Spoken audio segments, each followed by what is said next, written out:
Hello again, welcome to today's attempt at a connections game. 16 clues, and we have to divide them into 4 connected groups of 4.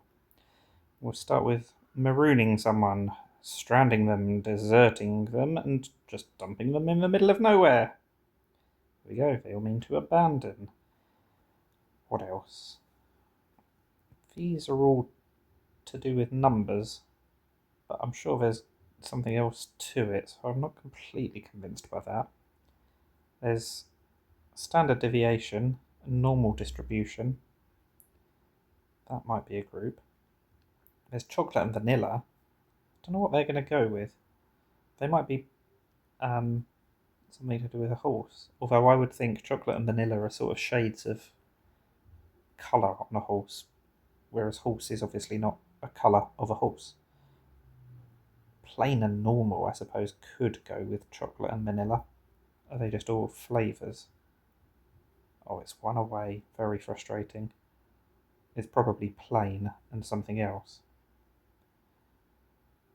But what else would it be? I don't know. Let's come back to these 4. You can count something, you can measure it.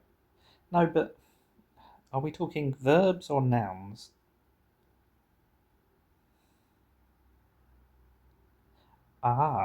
In fact, what group did I just go for? I went for these 4, didn't I? If we get rid of chocolate and put in standard, then these 4 actually all mean the same thing. Chocolate doesn't go with vanilla. They just all mean ordinary. Okay.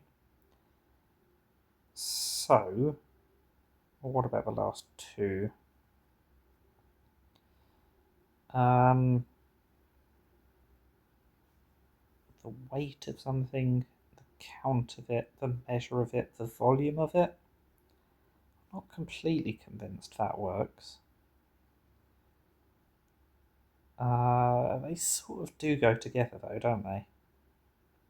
Specs on consumer packaging. Okay, I was never going to be able to describe exactly what they were thinking of, but I was at least right to think that they did go together because they were all like numerical stats and stuff like that. And then these 4: dark matter, dark horse, dark ages, and dark chocolate. There we go, that's the last group. That is indeed the connection. It doesn't really matter if we hadn't worked out what linked them. Of course, we just had to put the correct 4 things together, and we did. Just that one slight error earlier on. Always frustrating, so close to a perfect game. But 5 is not terrible. We did solve the puzzle. Let me know how you got on. Thank you for watching, and bye for now.